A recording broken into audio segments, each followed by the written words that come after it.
Hey, what's up, everybody? I'm Brian Custer, and our new podcast partner is Athletic Greens. I started taking Athletic Greens because I wanted more energy, and I gotta say, I really love it. Athletic Greens, it doesn't taste like it's super healthy. It has that really mild kind of tropical taste, and I'm telling you, you're gonna like it. So, what is Athletic Greens? But I'm gonna tell you one delicious scoop of AG1, and you're absorbing 75 high quality vitamins, minerals, whole food source superfoods, probiotics, and adaptogens to help start your day right. And it contains less than 1 gram of sugar. There are no GMOs and no nasty chemicals or artificial anything at all, while still tasting good. And it supports better sleep quality, recovery time, and also supports your mental clarity and alertness. AG1 is a small micro habit of big benefits, and it's the one thing you can do every single day to take care of yourself. And it's lifestyle friendly. So whether you eat keto, paleo, you're vegan, you're dairy free, or gluten free, and it costs you less than $3 a day. And additionally, for every purchase, AG1 is donating to organizations to help get nutritious foods to kids in need. In fact, No Kid Hungry here in the U.S., well, in 2020, Athletic Greens donated $1.2 million to kids. Now, look, we're going to make this thing simple because Athletic Greens is going to give you a free 1-year supply of immune-supporting vitamin D and 5 free travel packs with your first purchase. All you've got to do is go to athleticgreens.com/laststand. Again, athleticgreens.com/laststand. Take ownership of your health and get yourself Athletic Greens. It's The Last Stand. And here is your host, Brian Custer. That's right, it is The Last Stand. We bring you the biggest names in the sport. And in the sport of boxing, you talk about trainers. Our guest is one of the best. He is the 2020 WBA, the 2017 Ring Magazine Trainer of the Year, none other than Derrick James. DJ, how you doing? Hey, welcome back to The Last Stand. I'm here. I'm happy to be here, man. And let me get a little clarity. It's 2020 WBC Trainer of the Year, and 2020 Sports Illustrated Trainer of the Year. How about also. that? So see, we kind of leave. If you're gonna say there's it, a couple say of it. them. If you're gonna say it, say it. Got you. No, Stay I'm just corrected. saying. I'm just saying. I love it. So you have a big one here in April. Right. Pay-per-view. Ugás, he's a champion. Right. Obviously, Errol's got a couple of belts. Right. What kind of fight, though, are you expecting? Because it seems like you got two fighters who come forward. Right. Or are we expecting a chess match? I think it could possibly be a chess match. I think that Ugás is a great fighter. He's a great competitor, and he's a great counterpuncher. So I think it's all about being intelligent. I mean, because he has to be cautious as well, because Errol counterpunches also. So I think that it could be a great chess match. I know Errol said at the press conference, fireworks. Right. I want fireworks. Right. So it seems like he wants to bring the action. Right. I would assume to him. Right. I mean, I think that he wants to bring the action because he always does. But sometimes, it's like, I think it's like whenever that presents itself. So, you kind of control the tempo, or you would like to control the tempo, and I think that's what he's talking about. The one thing about Ugás, really skilled, has always fought top competition on short notice and beat them. Right. We saw what he did against Pacquiao. Now he's got a full camp. Right. Tell me why Errol Spence is going to beat Yordenis Ugás. Well, Errol Spence is, he's been training for this his whole life, no different than Ugás. I think that his fortitude, his toughness, and the skill set will get him over, which, Ugás has a phenomenal trainer. So it's all about strategies and the meeting of the minds. And I think that, I know that I feel like I'm better. Not that I'm in competition with him, but we're going head to head. I know that Errol is a better fighter than Ugás, and we'll see that. I mean, better skill set, he's sharper, he's more crisp, and I think that that'll make the difference. In boxing, sometimes a guy's story and his hunger is something that, you can't quantify. I mean, you Right, can look and say, right, okay, I can see right, he has a jab. right. I see. But then what a person has gone through. Right. Both of these guys have a really interesting Without a doubt. story. That's right. That's You know right. what I mean? Yeah, Let's be right. honest. One fought death. Right, The other one fought death trying to get here to the Right, States. right. Is that a concern that this guy's hungry and he finally feels like I'm getting the respect I deserve, and the only way I'm really going to get it is if I beat an Errol Spence? You know what's funny is I love Ugás for his whole story. I love him for his fortitude. I love him for his determination to get to America, right? I love him for the fact that before the fight, when he fought against, like I said, Pacquiao, I went into his locker room and told him, go get it. The stage was set for you. You're filling in. Make the best of it. Be great. But up until that point, and then it's our time after that. So right now, it's really like, I think that, Ugás' story to get here and to get to this particular point. But Errol is constantly creating the story over and over. There's always constant adversities in life, success with fame, with all the other things that come with it. And he's been able to fight through that also. So with Ugás having that same edge to try to prove something to everybody else, Errol had that exact same thing, and maybe even a little bit more, because his difficulties are more recent, and him having to prove himself over and over again. And listen, Ugás was the guy coming up. Errol is the champ. And it's like, in a sense, almost like possibly disrespectful that he has to keep proving himself over and over. But it's okay because it's the life we live in, it's a game we're in, and he's always up for the challenge. Errol said this, and I want to read it to you, because the last time we saw him was against Danny Garcia. Right. He said, quote, "I wasn't right at all against Danny, maybe 80 to 75%. Yeah. I could write a book about my training camp. A lot happened for that fight. What happened?" Well, I don't know what happened, but I mean, it'll be in my book. What we can't talk about, but listen, put it like this. He was about, I think it was less than that. I think it could have been like 40, 50%. That's what I believe in fighting Danny Garcia. So I think that, and he, great strategy, great game plan, great fight. He implemented, he did everything he needed to do, but I think that in this fight, everything is great. And I say that it's just conditioning, all the other things are great. In that Garcia fight, it was some stuff down the line, but he's good though. He's great. Nothing to talk about. That fight with Danny Garcia was 14 months after the car accident, right? It's going to be basically nearly a year and a half since we've last seen Errol in the ring, when he steps in the ring against Ugás, plus coming off eye surgery. Why should we believe then that we're going to see the best of Errol Spence? I think that you always have to, people are always skeptical of every time I tell them, like even for the Danny Garcia fight, every interview I did, I told them, listen, man, he's back to where he was before. They didn't believe me. They thought I was lying. Like, why would you just call me a liar? You heard all the reporters, but then this time, it's an eye injury. It's far less damaging than a car accident, right? And he's been in the gym for like months. So you'll see him back at his at himself. You'll see him doing everything he does. And I think that you'll see why he's great.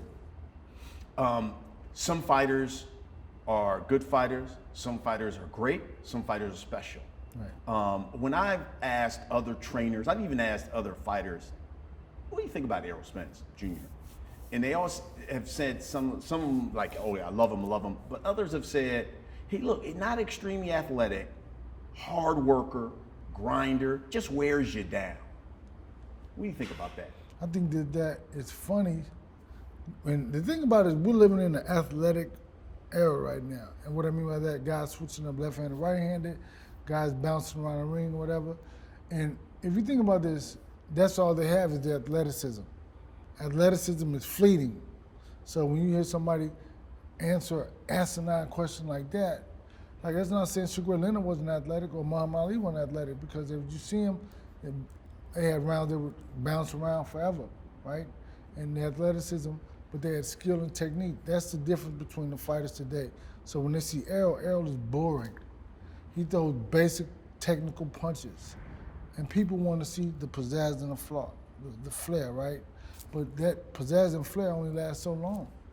You know what I mean? It's like athleticism is fleeting. So you need technique and skill to have longevity in boxing. And these guys, everybody wants to show. But Errol's show is slow and steady, and they can't deal with that. Take me back then to October of 2019. What time was it when you got the call and, Errol has shown the pictures on social media of what he looked like? What went through your mind as soon as you went into that hospital room? Well, I got the call about 4 something in the morning. I was getting up because I was going to work anyway. I had to go to work anyway. So I figured I'd just, and then they told me. So when I got to the hospital, I saw the police that was on the scene, and he kind of told me what happened. So I didn't know what to expect, right? But then when he told me that, I was more relieved because he said he didn't break anything, and he's with the doctor. He didn't break anything, so nothing, just a couple of teeth or whatever. So I never got to be upset, right? When I went in the room and you see him, you just have, because you have no thoughts. It's not, because for me, it was not about boxing or him ever fighting again. It was about my friend being injured, right? And so I didn't care about him fighting again. And so I had no idea what he would look like, but at the same time, I was like, whatever it is, we're still, we're still people, we're still together, so it doesn't matter. And when you saw him, what went through your mind? Hey, I just felt like it's gonna take a long time for him to come back from this. And that's all he has is time, and that's what he needs right now, to rest. And that's it. I mean, because you see him, you're like, okay. He was kind of like coherent, because he could, he would say something, but he really couldn't say anything. I think he was like, just like the trauma of hitting the concrete probably, bothered him a little bit. He could open his mouth a little bit, I guess. But he knew I was there, and that's all I want. That's all I needed to know, that I was there for him. Did you, at any point, did you have doubts? Like, I think that boxing career may be a wrap. I never thought about it, because it wasn't even my concern anymore. It was like, hey man, whenever you want to come by the gym, just let me know. Just hang out with the guys. It wasn't never about boxing anymore. But for me, it wasn't. I was just about, listen, you want to come by and hang out, just come on, hang out. Do you remember how long was it before maybe you got the call from him? Like, I just want to come by and see what's up. And what was that like? I don't remember how long it was, right? But I think it was just enough time to where he probably felt like he could do a little bit. So he probably had already kind of was up and started moving around and still feeling all the angst and the pains of that accident. But I don't remember the time frame. I don't just recall. I just know he said he wanted to come by the gym. It's okay. And he came by and he had his stuff. I'm like, what are you doing, man? He's like, I'm working out. I'm like, I work out? I just thought you wanted to come by the gym. He wanted to work out, so I was like, hey, let's work. Did you give him like tests? Like because you're still a teacher. Right. In your mind, did you say, okay, I'm gonna put him through maybe this kind of work, because I want to know for myself that he's back? Well, what happens is this. When we initially started, I didn't know everything that was bothering him, because he didn't go to therapy. We were working through the therapy and the training, right? So I didn't know that, and it was like every day, because we were just working out, and I wasn't thinking about the fights and this and that. But once we got to the fight time, every day was a test. Every day was, I'm working on this, I'm trying to get him to do this, I'm trying to do that. So every day after that was a test. When you realize he's going to fight, it's a test every day, because you gotta constantly keep thinking, you gotta constantly see where his state of mind is, where his reaction time is, where his timing is. So I'm always working on that. And just that constant every day. So like my deal is this: I have to be 100% every day. And you can't like work him out. It's always, I have to be cognizant to say, I want to come in and be a teacher, but at the same time, I'm always questioning him, testing him, quizzing him at all times. And that's what it's all about. At what point did you know he's back? Hey man, when every day, his reaction time. Really when I saw him spar, because we have been working and testing him, and I saw him spar, right? And just see him get hit, whatever. I was like, okay, he's good, because he's back at it, he's back in it. And the whole way, it's always constantly testing him, always trying to make him do this or do that, or see how I react when I do something, and that's what it's all about. Talk to me about y'all's relationship. How has it evolved? Because, I mean, I'm sure at the beginning it was teacher, student, and it seems now when you see you guys together all the time, it seems more like brother, big brother. How is that relationship Yeah, I evolved? think it's kind of more like big brother. I think that I'm not a guy trying to tell him what to do. You know, I'm just like a guy who's with him, you know, who supports him, you know, and just, as his trainer. I don't really get into all the other stuff. I mean, you know, his father's here, and that's, you know, that's what his father's job is. I'm just here as a, you know, support to train, and as his brother, and not necessarily, and I'm not a fan of his though. I'm not an Errol Spence fan at all. See, I think, and to clarify that is that the fan only sees the great things that he's doing. My job is to see what he's doing wrong every day and correct those things, so when you come to the night of the fight, you see something perfect, right? So I can't be a fan of his, because if I'm a fan of his, I'm gonna miss all these other things, just smiling and in awe of how great he's looking. It's not about that for me. And when you guys were going to fight Pacquiao, I remember he was talking a lot about this is going to be my legacy fight. I'm going to retire this guy. And then basically, what, a week or so before Two the weeks, fight, 2 weeks yeah. before the fight, you find out about the eye and Right. that he's got to have. What was that like? What was that like for him? What was that like for you that it be that close and it get taken away? I mean, I think that I always say, I have a saying that said, when you make plans, life happens. And so that's the reality of it, is that you know, life happens. I mean, and I still had to go to Vegas because Errol was promoting the fight. He had the fighters, Frank and other guys on the card, so I had to go. And it was just like, I was like, man, I really don't want to go out there. So it was kind of upsetting, you know, because you know that this was your time, this was your moment. But when you realize, and the fans were so like ugly and so saying some crazy stuff, right? So I was like, well, I'm gonna have to ask for security, or I'm in shape. you know, so you realize there's maybe a fight breakout or whatever, but it was like, that was just on social media, right? Because they would come at me on social media. I was like, I'm not gonna get into that. But when you get out there, I was like, well, you know, I had to tell my brothers, listen, they can say what they want to say, but they can't touch us, because I had to let them know, do not, you know, so just because like they're not gonna let anybody come at me like that. But it was like, it was good though. Nobody bothered me, but the moment, and the thing about this, I went out there when the ring and everything else said Errol Spence and Pacquiao, right? So when I came back, it was Pacquiao and Ugás. I'm just like, man, you know, so it's kind of crazy, you know, like, it's life. I don't think a lot of people realize when this happened, there were a number of people who said, oh, he just didn't want to fight. He didn't want to fight Pacquiao. Right. It's fake. Right. And this guy is having surgery on his left eye or retina, but there were a number of people who actually thought it was fake. Hey man, you know, I saw people say it's the other eye, opposite eye. I don't know what eye it was from. I mean, I remember he injured it. I remember that. I remember in the gym when it happened, right? But I don't know which eye was which one. You know, I just knew that he went, and you know, why would you think about this? Why would you go to your legacy fight, the biggest payday of your career, right? The fight that means everything to you, and then you get to Vegas, because we went to Vegas 2 weeks early to train and prepare. Why would you do all that and pull out of a fight like that? So, you know, it's like, hey, man, you know, people, they say what they want to say. And when did he injure the eye? When do you remember that day? I remember him sparring. I remember him, like, he kind of reacted to like, you know, and we're like, what, man, you okay? Like, what? And so my eye, something on my eye. Like, and I'm like, okay.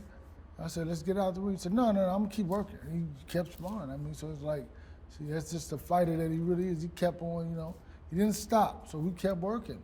The thing was meant to happen, right? Because normally they send you your paperwork to get the physical weeks, months before the fight. But he always waits to the last minute to do it, right? And by him waiting to the last minute to do it, that's when he caught it. Because had he took the physical and the paperwork and everything before then, and the injury happened, that would have happened after that, he would have fought like that, could have lost his eyesight. Wow. So it was like, it was all about timing and everything. It was like, it was meant for it to happen, because normally we would go like a month before, get it out of the way.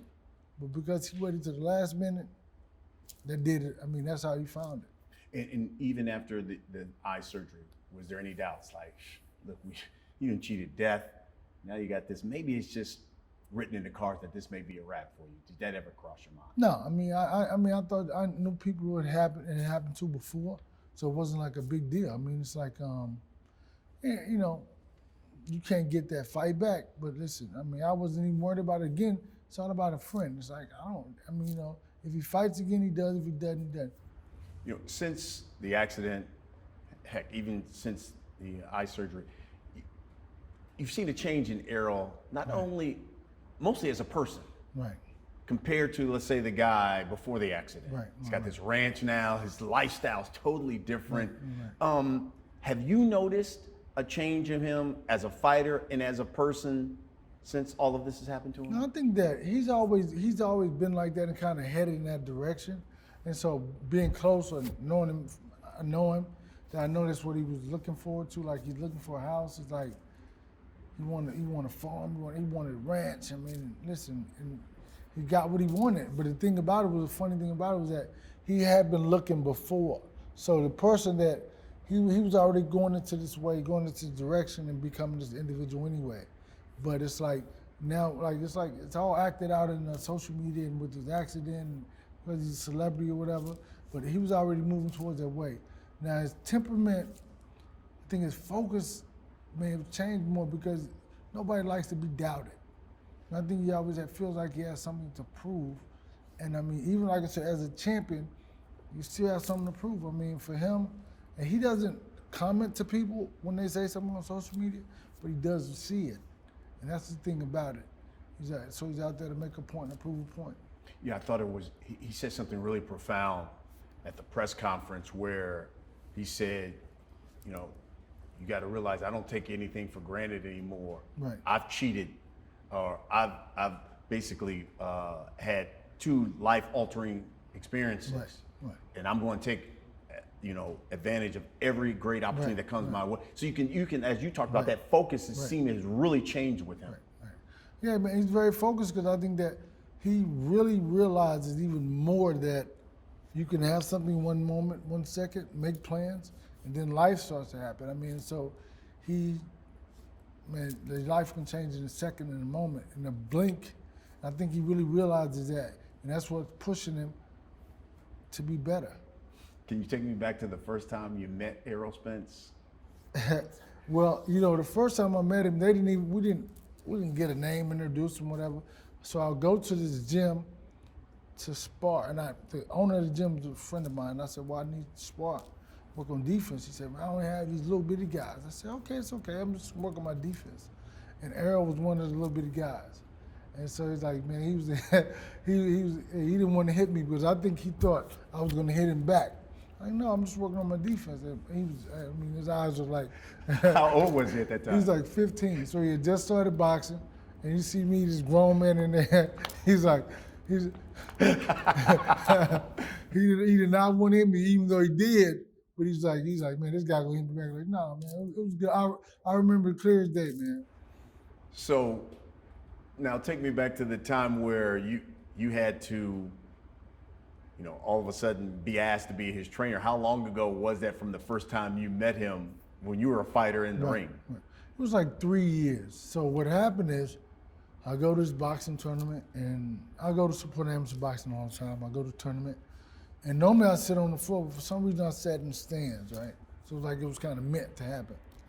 And I go sit in the stands, and his father is recording the fight, and just so happened I sat by him.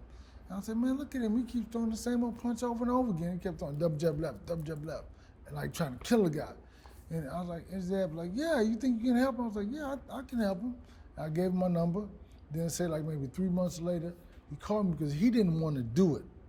But the father, he said his father was paying him to come to the gym. We train like every day. But immediately when we started training, he started winning tournaments, like national tournaments. So it was like, it says that he had the tenacity, he had the hunger. He just needed a little, you know, the direction and the skill set to be fine-tuned to get him, because he had everything that he needed, obviously.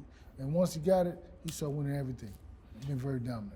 Well, he's always been a soft-spoken, kind of a quiet guy. And I remember you told me something, and I didn't believe you. You said when you guys started training, He probably didn't even say a word to you for like the first couple of years. The first 3 years, we never had a conversation. Come on, man. How you training this guy that he doesn't talk to you? Because it was like, we never talked about, we would say, hey, you see the fight? Yeah, I saw the fight. And it was like a fight on television the weekend before. It was all about boxing. So you think about 3 years of nothing but spending like hour and a half every day, because he would come we would train like 7 days a week. And he had another trainer, so he would go to the gym, so I was more like a tutor. And I would have been a tutor forever, right? I didn't care about being his trainer, but his father was like, he told the trainer, hey, we've been working with Dary. And the guy was like, okay. He said, well, y'all gonna leave? He's like, no, we're not gonna leave. And then the next day he was like, came and said, well, I want Derrick to work the corner. He said, nah, y'all can't work. He can't work the corner. So the guy was like, y'all gonna leave. So that's how it happened. But what happens is, I was like, man, I don't think I can do this. I got a full-time job. I can't do this thing. And so I'm in my mind, I'm racing like, I don't know how to do this. I can't, because I didn't feel like I could be a trainer for him, like full-time. I could do the little tutor thing. I can do it all day long. But when we started, it was like, man, it was perfect. I mean, everything worked out, obviously, the way it was supposed to work out. We got the opportunity, obviously, to see you on Showtime win that championship, go to England. Right. What was that like for you? As a trainer, I would assume that had to be validation. Right. That, you know what, I'm pretty good at this. And look what I've produced. I wasn't thinking like that. What I was thinking about was that the redemption of going to the Olympics, getting robbed in the Olympics, and coming back and winning the World Championship in the UK, right? Because it was in London, so we were 3 hours away in Sheffield. So it's like that's one of the things I was thinking about. Then I was thinking about how everybody told him and us that we weren't ready and what we would do. So even in the stadium, and I told him, I said, every one of y'all will punch you in the face. Every one of y'all, you know what I mean? So every punch he's landing is a punch that I'm landing too. So it was like, really, that was like the big deal. That's all I was thinking about was that.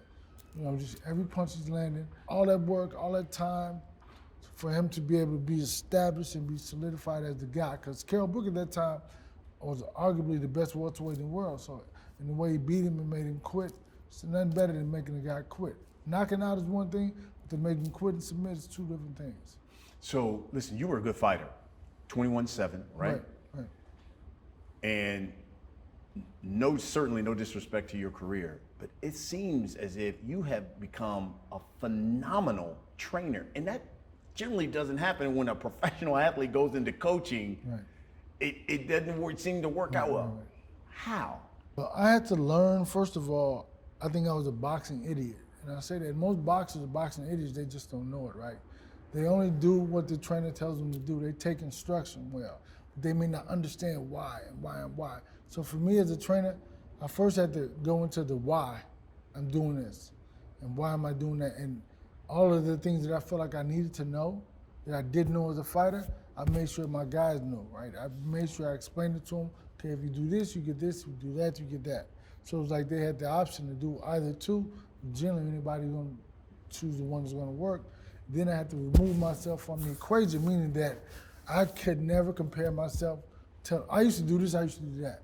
That's where a fighter, most fighters can't be trainers because they can't seem to remove themselves from the equation because they always have to throw what they did, how they did. That's why a guy who's a world champ, very rare can become a trainer or a great trainer, right? Because regardless of how good he was as a fighter, it's hard for him to be a trainer because he can never remove himself from the equation.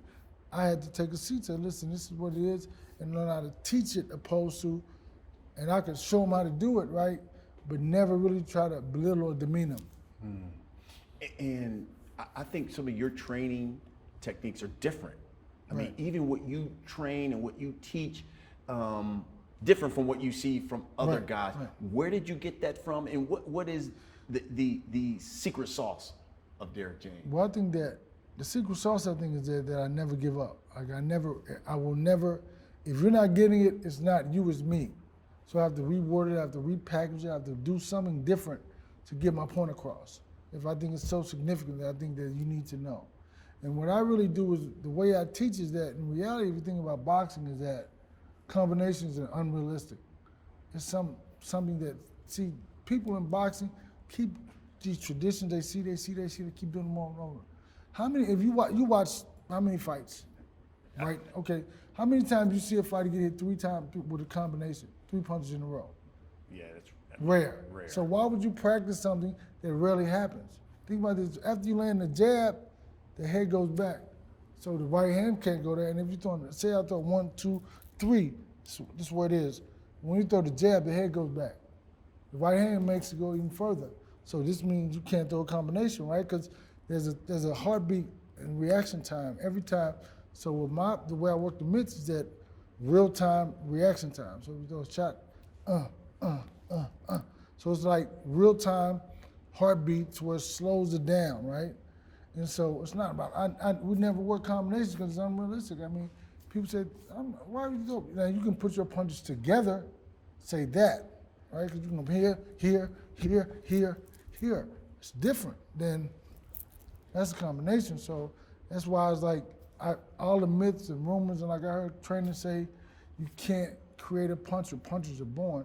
Yeah, some of them are, but with the right technique and rotation, it's a knockout. I mean, the guy who can pity pat in his whole career can become a puncher, right? The guy who's been told he can never be a puncher becomes a puncher and becomes Jermell Charlo. Wow. Because somebody told him he can never be a puncher. You're never going to be a puncher. It's not about that. It's about the technique, right? When you teach him the right, correct technique, and he's punching with his whole, boom, the whole body. So you're not even hitting with your physical strength. You're hitting with your whole body. You weigh 150 pounds, so 150 pounds of pressure, landing on an opponent. You know, it's quite possible that by the end of this year, you could have 2 undisputed world champions. True. And something that no trainer has really had ever done. Right, yeah. What does that say about Derrick James? It says that I'm a hard worker, that I'm able to do things that I never think about doing until I'm in the process of doing them, right? So, I mean, it says that I have amazing focus and I have fortitude to be able to deal with all of the ruckus to get me to a particular point. Listen, I'm certainly not going to look past Ugás at all. Yeah. But you know, everybody in this world wants to see your fighter, Errol Spence Jr. and Terrence Crawford. Right. Are you just as interested in seeing those two finally fight? This is what my answer will be and has always been. I want the guy that Errol wants to fight. So that means that Errol said he wants to be the undisputed champ. That's what I want for him. That's what I want for him, without a doubt. You also have, obviously, Jermell Charlo, Right. who's fighting to be undisputed. Right. What does he have to do differently against Castano to get the victory this time? I think that Jermell has to be the best version of himself. In that fight before, he wasn't the best version of himself, and that's his fault. That's our fault, my fault, right? Had nothing to do with Castano. Castano was who he always was. It was just Jermell was not the guy that he needed to be. And so that's all it was. I mean, so he just has to come in there, very focused. And it's one thing to kind of like think something of yourself, pat yourself on the back or whatever. It's another thing to know, okay, I know this is a real true challenge. And I have to be the best version of myself in every moment, in every second, of every round. What would that mean to you if Jermell Charlo becomes the undisputed champion at 154? I think it'd be amazing. I think that it would be one more notch. It would be great because I helped someone attain a personal goal. And at the same time, he feeds his family, take care of his family. No different than Errol. They feed their family, take care of their family with what I do and how hard I work to do my job. So I think it'd be beautiful.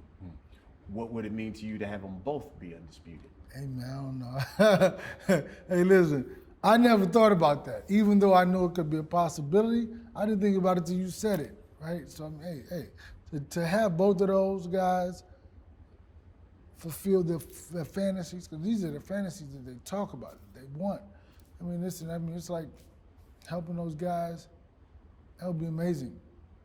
Be amazing. And then Frank, fighting title eliminator, so he could be a champ too. So, but it's like, hey man, to help young men fulfill their destiny And really what it does is it helps me to do more on the outside. Like I grew up in the Boys and Girls Club, Oak Cliff Boys and Girls Club.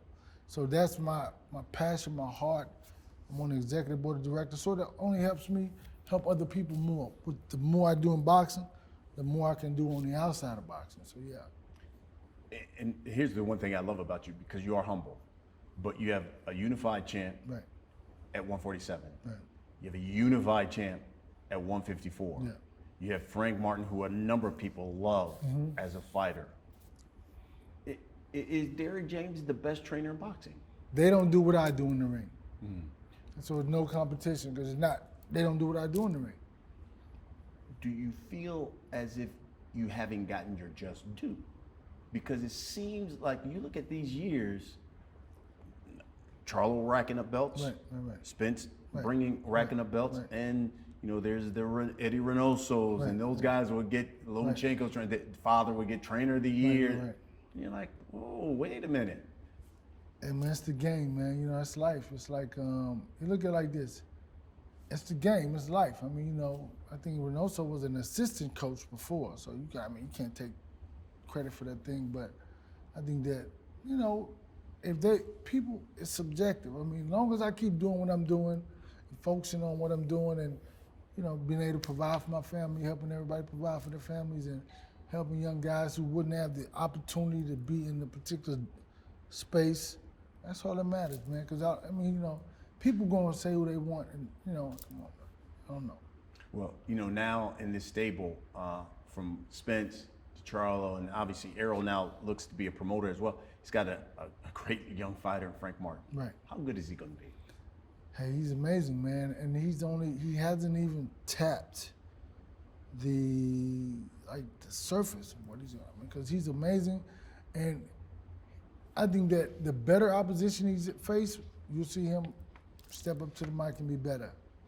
All right, Derrick. Now, for everybody who comes on the show, we allow people to submit questions through social media. I got a number of them for you. We'll get right to them. Here we go. First one from James from Twitter asks, do you expect Spence to fight Charlo if Spence moves up in weight?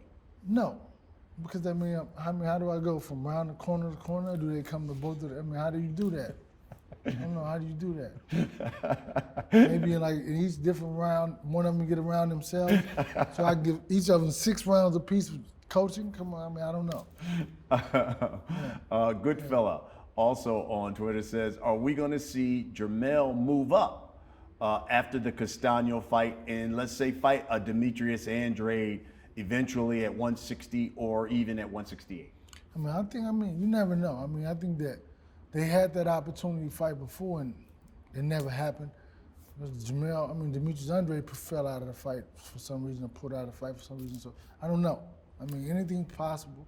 Do you see Mel moving up in weight anytime soon? We hadn't talked about it, but you never know. Buddy Lee from Twitter asks, what was your favorite fight as a boxer? A personal career? Fight, it sounds like in your career, who you had, where you fought somebody and was like, ooh, that was a good fight I just had. Man, I don't even remember.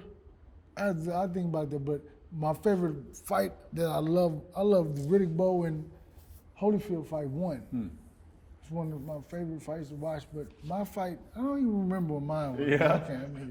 You're talking like you're old man. You're a young guy. You're talking like your career was 40 years ago or something like that. It was like let me see, 13 years ago. So hey, a lot of things have happened in 13 years. Yeah, I'm with you. Right. Another one from Twitter asks, when will Ghost Martin be ready for a title fight, in your opinion? Soon. I think that maybe within the end of the year or the first of next year. Next one is, who do you believe was trainer of the year for 2021? I don't even remember what happened in 2021. I'm just like, but it was Canelo's trainer. Because Canelo did it. You know what I'm saying? He put him on his back. He fought, whatever. Yeah, it was Canelo's trainer without a doubt. Yeah. Dre asks, from a trainer's perspective, what is the most challenging part of your job? A lot of times there's a lot of outside interference. You know what I mean? And really, that's kind of the basis of everybody. Everybody knows what to do. The outside noise. Yeah, right, yeah. Love it. Okay, we come to the final section of this show. We call it The Last Stand. Derrick, I'm going to give you a serious question. Just give me the first thing. Right. Comes to your mind. You ready? Yeah. Do you feel like you've been robbed of Trainer of the Year the past couple of years? Come on, yes. I didn't have to open my mouth to read my mind. I love it. I love it. In your opinion, who is the best trainer in boxing? I'm going to tell you who I like, other than myself. I like Robert Garcia. I like, that's why I like Robert. I got to think deep into it, but I like Robert because his technique and his technical, what he teaches. Love it.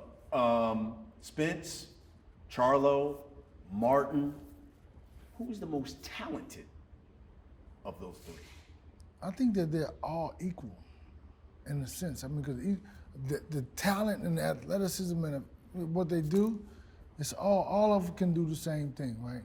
I think that, but it's like, Errol man more fortitude, Jermell man more flair, whatever, and Frank is just, he has a lot of everything, so it's real good. Everybody, because Errol is very athletic, they just don't see it because he doesn't have to use it. Was there ever a fighter out there that you said, man, I would have loved to work with him. I could have done some stuff with that guy.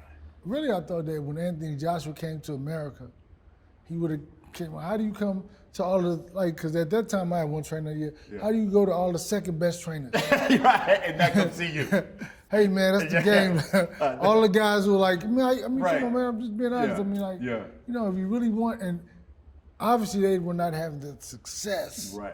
So you went to the second tier trainer, but you want first tier results. Yeah. I'm just saying. Anthony Joshua, you should have seen my man. You should have came here. Yeah, well, it's okay though, man. Right. Listen, he'll know it.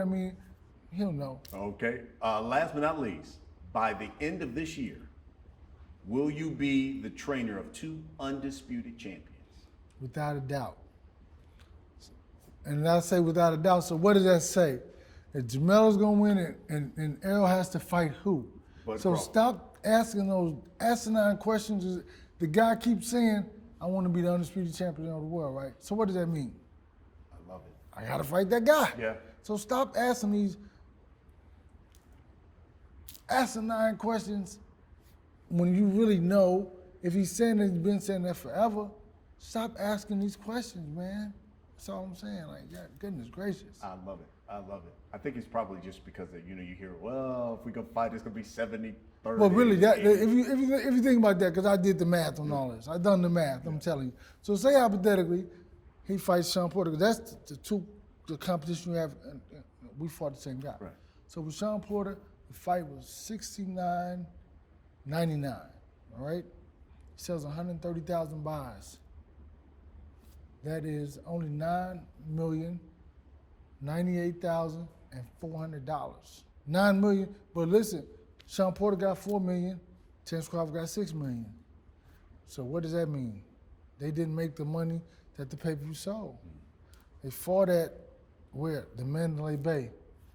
8,000 seater, didn't sell it out. Yeah. Errol fought Sean, the Staples Center, 20,000 seats. 20,000 seats, sold out. With a different ticket price, because in Vegas, Mandalay Bay, it wasn't, that's a bigger ticket price. They sold 700,000 pay-per-view buys. That is $52 million. Think about that. So you make, on your biggest fight, and your biggest pay, and your biggest pay-per-view, you make $9 million. On his fight with Sean Porter, he made $52 million. Wow. So how do you even, because his fight was $75.99. Yeah. And so what happened, when you're talking millions, that 99, that adds up. So you can't round it up to say 76, because no, that penny adds up when you're talking millions. Yeah. So if you got one guy make $52 million in his biggest fight, another guy makes $9 million in his biggest fight against the same opponent, it doesn't even add up. Yeah. If it's a business. See, nobody goes into business not to make money. Only people who, I don't like to say this, only people who probably for entertainment purposes, because it's entertainment for everybody, so they say it's entertainment. So only people who would entertain themselves are the people who maybe more financially challenged than the other ones. Because the guy who's a businessman is not going to make that move. But somebody who spends the money and doesn't have the money to pay the people, because that's what they at. That's what's been happening. Then that's something that a guy who never had, never knew anything about money and never dealt with money. Because when you deal with money, you have to take care of it, you have to harness it, you have to nurture it, and you have to watch it blossom. You can't be giving it away for nothing, getting nothing back. That's all I'm saying. I love it. I love it. I appreciate Last it. call. I love you. That's right. I love you. Appreciate it. Spending the time with me. Best of luck. Right. On April 16th. Thank you. Folks, that's what we do here on The Last Stand. We bring you the biggest names in the sport. And when you talk about trainers in the sport of boxing, the best, Derrick James. Thanks for watching, everybody. We'll see you again next week.